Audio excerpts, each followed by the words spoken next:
You cheated on me while I was on a business trip, didn't you? We're getting a divorce. Give the house to my parents and leave right now. That was my husband, Jackson, yelling over the phone. Normally, this would be a shocking event, but I knew he was making a fuss over something that wasn't true. I sighed and retorted, I already sold it, you know? What? I could sense his emotions wobbling on the other end. Did he really think I wouldn't catch on to his little scheme? His thinking was too naive. I was initially boiling with anger, but hearing his careless response made me chuckle. And then I thought, now it's my turn. This is the story of how my good-for-nothing husband tried to deceive me, and how I turned the tables on him. My name is Olivia. I'm a 28-year-old working mom. Even though I say working mom, I've been employed at a college store since I was 20, right after graduating from a junior college. Jackson, 2 years my senior, now works in an office at a construction company. But 3 years ago, when we met, he was unemployed. He quit his first job right after graduating from college because it wasn't a good fit. After that, he hopped from job to job, with periods of doing nothing. That's when he met me and proposed within a few months. Okay, but there's a condition. Upon hearing this, Jackson looks worried. What is it? You need to find a stable job. Otherwise, marriage is out of the question. We need to think about our future. Oh, look, of course. But you're working, so there's no rush, right? My parents would worry if I married a man without a job. Find one before we get married. Seeing my stern expression, Jackson sighed in resignation. Alright, I'll find one. Then you'll marry me? Yes. And so, albeit reluctantly, Jackson began his job hunt and landed an office job at a construction company. We got married. Back then, I thought of Jackson as a bit careless when it came to money and work. He'd quit jobs on a whim, or think lightly of financial issues even when considering marriage. But he was always willing to listen when I spoke seriously. I believed that after marriage I could educate him. I thought that I could teach Jackson where he lacked, and in return he would compensate for my shortcomings. Together, we'd make a great couple. But it wasn't that simple. Jackson's carelessness seemed to be inherited from his parents. About a year into our marriage, when we were house hunting and considering a mortgage, Jackson dropped a bombshell. I might not be able to get a loan. What? When I asked him to clarify, he casually said, I checked, and because I haven't been at my job long, I might need a guarantor for the loan. The only person I could ask is my dad, but he's got gambling debts, and they're pretty big, so he probably can't be a guarantor. Why didn't you tell me this earlier? I was flabbergasted, especially with the contract and the real estate agent right in front of us. But Jackson, seemingly unbothered, said, If we put the house in your name, it'll be fine, right? You've been at your job forever, so you can get the loan. We'll both pay it off. It's just a formality. That's not the point. Why didn't you discuss this with me?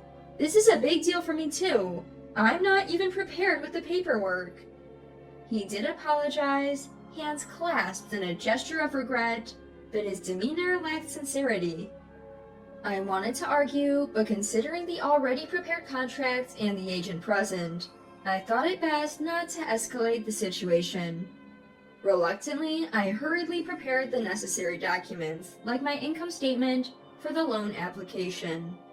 While I impulsively bought the house under my name, I quickly became anxious. Could I really live with this man in the future?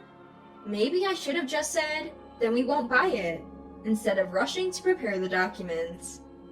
Adding to my anxiety was the issue with my parents-in-law. The other day, I talked to Dad. Jackson began. He said he might lose the house because of the debt I mentioned before. So he wants to live with us. That's okay, right? What? Why would you think that? Even though I responded sternly, Jackson just laughed it off. Well, he's in trouble. My brother is single, but he's working abroad. I'm the only one he can rely on. Isn't that something we should seriously discuss? Maybe he can stay until he finds a place, but living with us permanently is a big decision. Jackson frowned. You just don't want to live with him, right? If he stays, we can split the living costs. You're always complaining about money.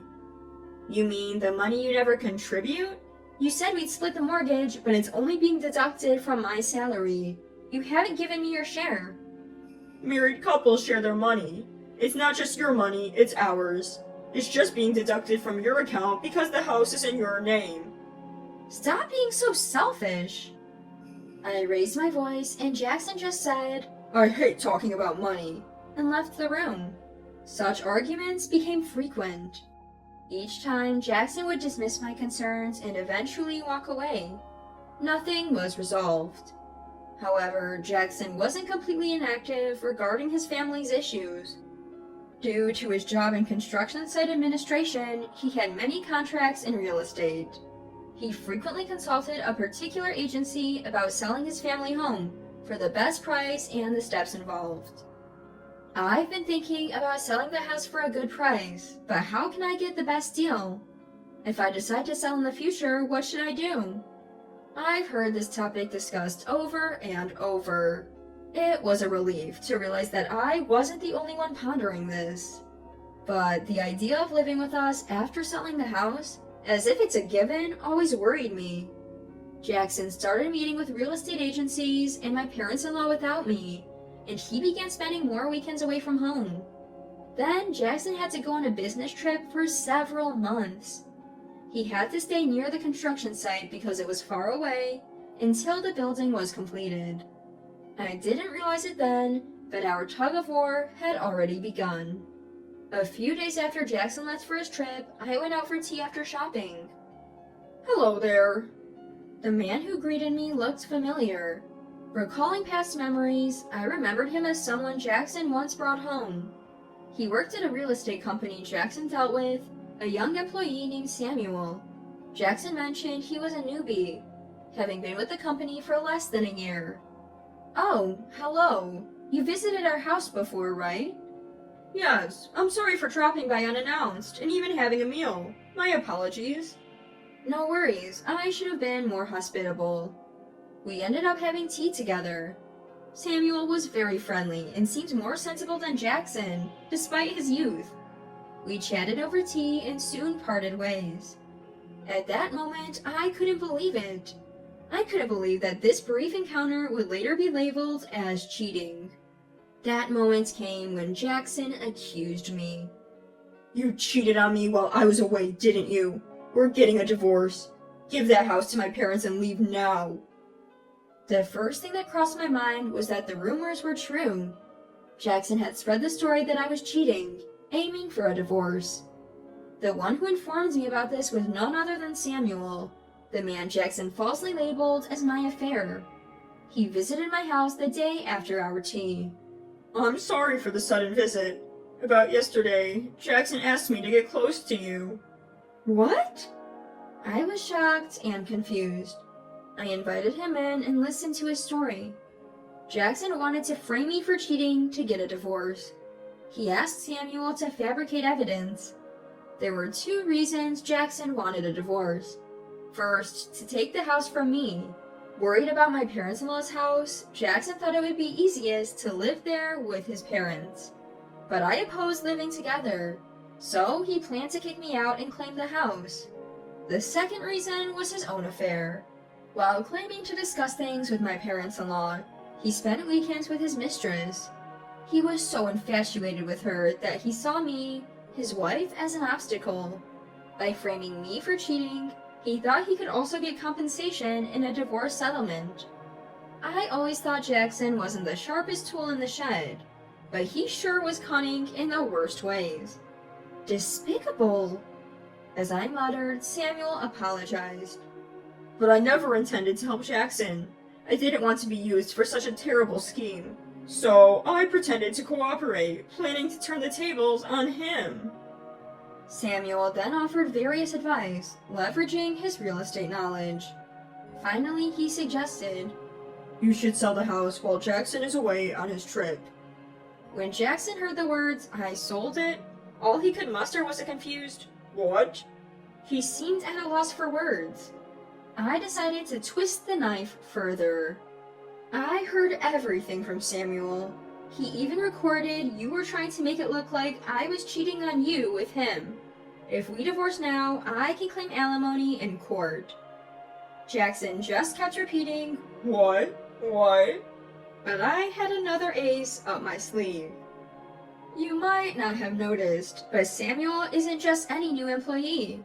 He's the son of the company's CEO. What? His shock was even more evident now. How could he be so clueless? I had no idea who I was dealing with. Don't you realize Samuel shares the same last name as the CEO? How did you miss that? Well, Samuel's last name isn't exactly a rare last name. Wait, are you joking? No, I'm not. Jackson's shock was evident. Samuel's company was one of Jackson's most important clients. Moreover, they had helped Jackson with his family home matters. If the boss heard about this, Jackson would be in deep trouble. Actually, Samuel had already reported it. Hey, come on. Alright, I'll check it out. If you're lying, I'll know right away. With that, Jackson hung up. A few minutes later, he realized the irreversible damage he had done. Afterwards, the real estate company run by Samuel's dad refused to do business with Jackson or advise him about his family home. Since I had sold my house, Jackson had no choice but to return to his family home after his business trip. Of course, when I sold my house, Samuel had introduced me to an affordable apartment, so I had no issues. As I started the divorce process, Jackson kept reaching out. I'm sorry, Olivia. Please forgive me. It's too late now. You tried to use someone to trap me. Why would I believe anything you say? Don't say that. After we divorce, you can marry that other woman, right? That's what you wanted, isn't it? Yes, but she apparently had someone else she liked and dumped me. What a pathetic story. Just because of that, don't change your attitude and come running back to me. I hung up the phone with a sigh.